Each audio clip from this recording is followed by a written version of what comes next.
Hi, this is Andy again, talking about the kefir. Last night we took our grains out of hibernation and I washed them and rinsed them and then put them in some fresh warm milk to wake them up. And it's been about 12 hours and the grains are fully awake, and I'll show you what that looks like. So you can see that the grains are now separated from there's whey, and then still some milk down at the bottom there. So what I'm going to be doing now is basically a repeat of what I did last night to wake the grains up, but this time I will be getting them prepared for production. So I'm going to be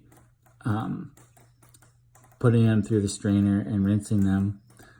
And with that first ferment, I'll be tasting it and see what it tastes like. I'm expecting that it won't be real good kefir again, and I will be giving that to the dogs. A couple other things I wanted to say was that the way I do things isn't like the only way you can do it. There's lots of different ways you can do kefir. Not everyone washes their grains, and when you first get the grains, like if you order them from the Kefir Lady or some other supplier, sometimes you do have to repeat these steps 2 or 3 times for the grains to fully wake up. So we're documenting what works here for us, and again, we're doing it on a little bit bigger scale than most people, so just keep that in mind.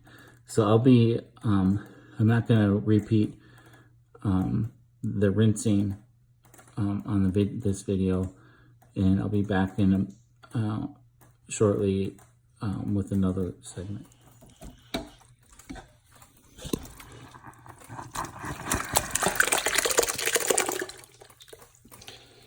So this is what the grains look like when they are fully awake. And I know you can't appreciate this, but you know, the smell is very distinctive, and so that's one of the ways that I can tell that the grains are healthy and awake and ready to work. It's a combination of a yeasty smell, like when you are making bread, similar to that, and also a sour smell, you know, like buttermilk or vinegar. So here I've got the grains in the sink, ready to rinse them, and I just wanted, it shows that slime that's on there that I want to rinse off. So it's, you can see it's very white, and it looks a lot like cottage cheese.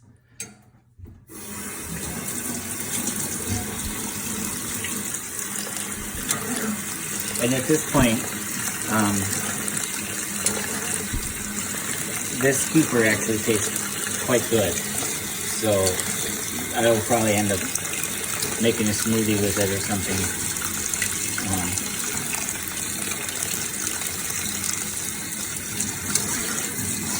This is about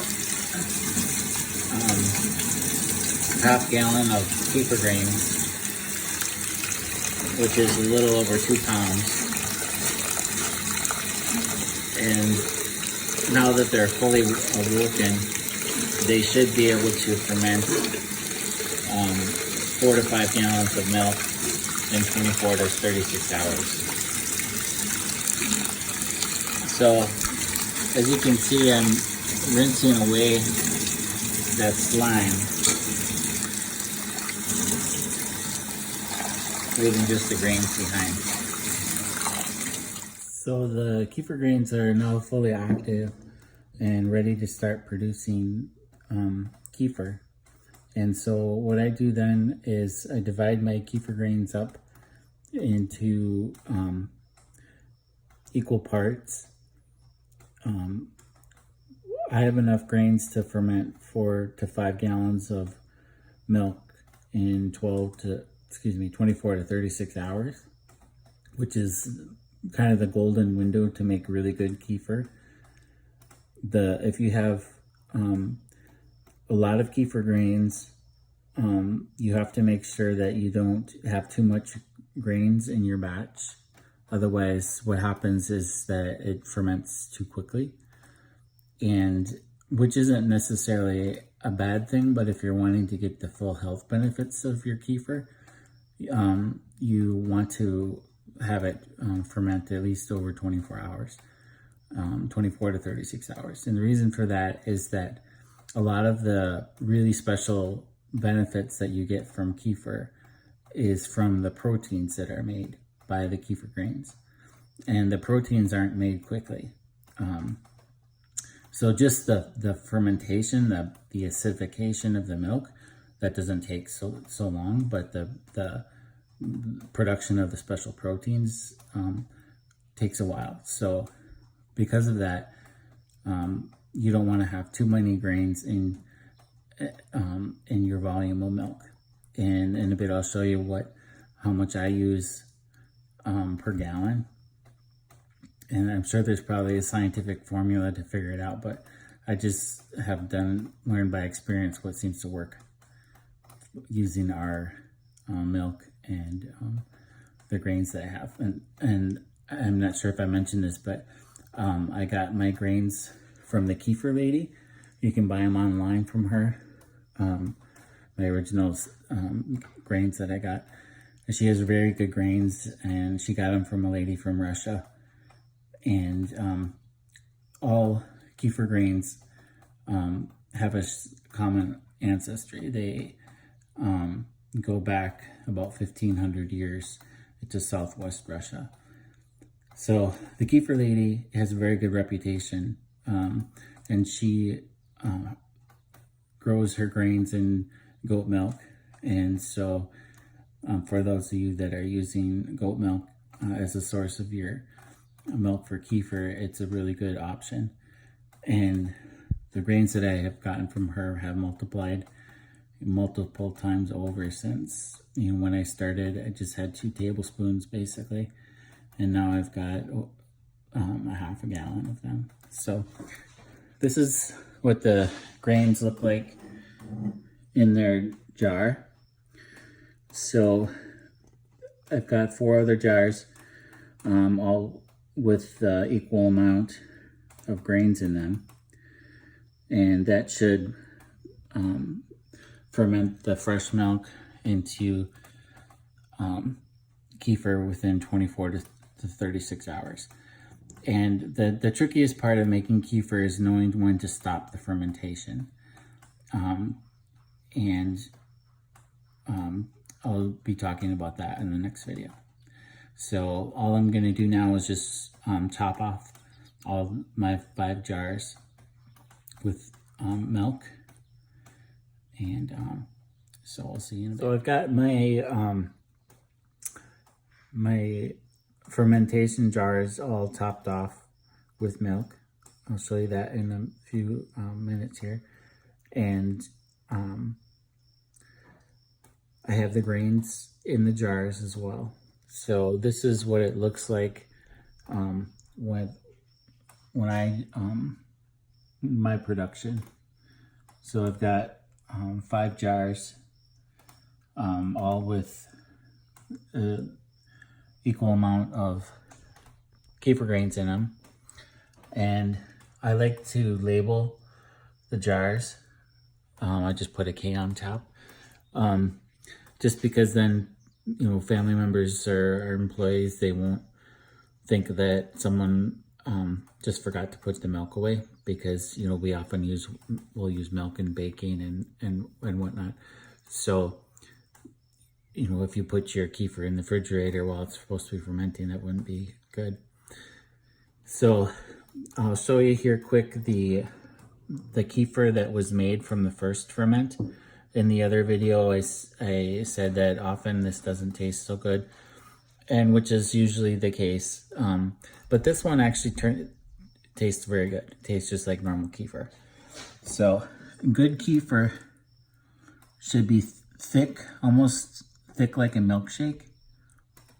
And it should be nice and tart, but with just a little hint of a yeast flavor to it. Some people, when they make their kefir, they don't use a jar with an actual lid on it. They will use a cheesecloth or like a coffee filter. I don't do it that way. What I've found is that if you have it exposed to air like that, it makes the kefir not taste quite as good. It has more of a stronger yeast flavor, and to me it just doesn't taste as good. So I like to use it with, I like to do the fermentation with the tops on. So I'm gonna pour some of this kefir into a jug here, and hopefully you can see the viscosity, the thickness of the liquid.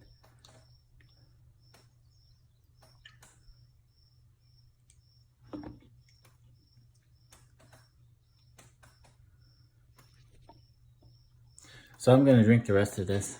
I get a lot of benefits from kefir, and I try to drink about a half gallon per day. To purchase kefir is pretty expensive if it's made from grains, because there is a lot of labor involved, as you can see. It's not that difficult, but it's messy, and until you get a good system down, it can be kind of a pain. And so that's why it's so expensive if you're going to buy kefir that's made from grains. So it's typically around $20 a gallon if you're going to be buying it yourself. And versus when you make it, it really, if you have access to milk, it really doesn't cost you anything, because you can just keep using your grains. So it really does pay, if you're going to be drinking kefir regularly, to be making it yourself. So, okay, I'll talk to you soon.